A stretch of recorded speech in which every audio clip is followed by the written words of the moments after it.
नमस्कार, बी न्यूज मध्ये आपलं स्वागत। मी गायत्री कुलकर्णी। सुरुवातीला एक नजर दिवसभरातील ठळक बातम्यांवर।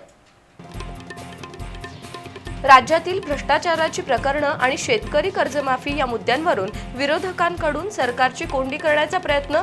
मुख्यमंत्री देवेंद्र फडणवीस यांच्याकडून उत्तर। शेतीचं डिजिटल रेकॉर्ड करून कर्जमाफी देण्याचे संकेत। ठिकपुर्लीच्या बर्फी उत्पादनाची जिल्हाधिकाऱ्यांनी घेतली प्रत्यक्ष जागेवर जाऊन माहिती। ठिकपुर्लीच्या बर्फीला भौगोलिक ओळख आणि मानांकन मिळवण्यासाठी प्रशासनाकडून होणार प्रयत्न। लग्नाचं खोटं आमिष दाखवणाऱ्या आणि आत्महत्येस कारणीभूत ठरलेल्या विकास चव्हाण याला 3 वर्ष सक्त मजुरीची शिक्षा, तर दुसऱ्या खटल्यात आरोपी आकाश आवटीला 10 वर्ष सक्त मजुरीची शिक्षा। जमिनीच्या वादातून नागावमध्ये धारदार शस्त्रांनी 2 गटात प्राणघातक हल्ला। 3 जण गंभीर तर 5 जण किरकोळ जखमी। 35 जणांवर गुन्हा दाखल।